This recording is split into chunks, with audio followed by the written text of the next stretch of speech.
8 வருஷம் ப்ரோ ஸ்டார்டிங்ல இருந்து நாங்கள் எல்லாருமே ஒரே டீம் தான். ஃபர்ஸ்ட் ஆரம்பிச்சது நானும் அவனும் தான். என் ஃப்ரெண்டு அவன், நானும் அவனும் காலேஜ் ஃப்ரெண்டு. ஷார்ட் ஃபிலிம் பண்ணலான்னு ஆரம்பித்தோம். வீடியோஸ்லேயே பார்த்துருக்கேன். ஷார்ட் ஃபிலிம் பண்ணலான்னு ஆரம்பித்தோம். அது அப்படியே டிக்டாக்குள்ளே போய் மியூசிக்கலின்னு ஒன்று இருந்துச்சு, அதெல்லாம் பேன் பண்ணிட்டாங்க. அது டிக்டாக்காக மாறி அது இன்ஸ்டாக்குள்ளே வந்து பெருசாக ரெகக்னேஷன் கிடைக்கல.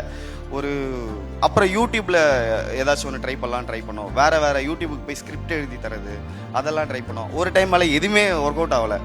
அப்புறம் ஈவெண்ட் பண்ண போயிட்டோம். ஒரு சைடில் எல்லாருமா சேர்ந்து ஒரு கேமரா வாங்கி ஈவெண்ட்ஸ் பண்ணலாம், வெட்டிங் ஃபோட்டோகிராஃபி, பர்த்டே ஃபோட்டோகிராஃபி பண்ணலான்னு போயிட்டு அதுவும் பெருசாக போகாமல் கடந்த ஒரு 1.5 வருஷமாக எல்லாருக்குமே தெரிகிற கண்டென்ட்டாக பண்ணலாம், ரிலேட்டபிளாக இருக்கிறது, நம்ம திரும்பி போக முடியாதுன்னு நினைக்கிற நாட்களை ஒரு கண்டென்ட் மூலயமா நம்ம திரும்ப கொண்டு வரலாம் அப்படின்ட்டு அண்ணன் பாலேஜி அவர் தான் எங்களுக்கு